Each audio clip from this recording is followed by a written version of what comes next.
रागाच्या भरात व्यक्ती काय करेल याचा काहीच नेम नसतो। कोणत्याही नात्यात गैरसमज असल्यास ते नातं आणखी बिघडत जातं आणि त्याचा वाईट शेवट होतो। याचीच प्रचिती संगमनेरमध्ये आली आहे। येथे दोन मित्रांनी आपल्या एका मित्राची निर्घृण हत्या केली आहे। क्षुल्लक कारणावरून झालेल्या वादातून दोघांनी आपल्याच मित्राला दारू पाजून त्याचा खून केल्याची खळबळजनक घटना संगमनेर तालुक्यात घडली आहे। संगमनेर लोणी रस्त्यावरून सुमारे 30 फूट आतील मैदानात शुक्रवारी रात्री हा प्रकार घडल्याचं उघडकीस आले। पोलिसांनी घटनास्थळी धाव घेत तपासाला सुरुवात केली आणि अवघ्या 2 तासातच दोघांना संशयावरून ताब्यात घेतले। अब्दुल उर्फ अतुल शोभानंद सावंत असं हत्या झालेल्या तरुणाचं नाव असून या घटनेने संगमनेर तालुक्यात एकच खळबळ उडाली आहे। याबाबत अधिक माहिती अशी की शनिवारी सकाळी समनापूर शिवारात एका हॉटेलजवळील मोकळ्या पटांगणात गळा चिरलेल्या अवस्थेत मृतदेह आढळून आला। माहिती मिळताच पोलीस उपनिरीक्षक सोमनाथ वाघचौरे आणि पोलीस निरीक्षक भगवान मथुरे यांनी आपल्या फौज फाट्यासह घटनास्थळी धाव घेतली।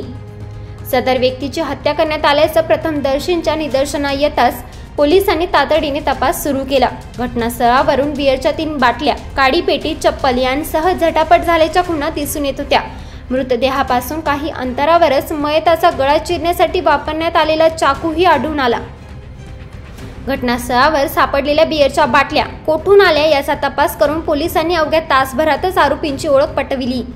मात्र अटक होण्याच्या भीतीने दोघंही संशयित रात्रीपासूनच पसार झाले होते। पोलिसांनी तांत्रिक विश्लेषणाचा आधार घेत आणि त्यांचा मार्ग काढण्यास सुरुवात केली आणि पुढील 2 तासातच दोन्ही आरोपी पोलिसांच्या जाळ्यात अडकले।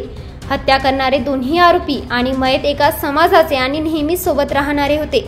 शुक्रवारी 22 मार्च रोजी रात्री त्यांनी वडगाव पान जवळील एका बिअर शॉपमधून 3 बिअरच्या बाटल्या घेतल्या होत्या।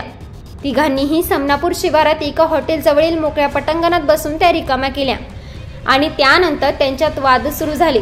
त्यातून एकाने जवळील चाकू काढून अब्दुल उर्फ अतुल शोभाचंद सावंत वय 22 राहणार समनापूर याचा धारदार चाकूने गळा चिरून खून केला।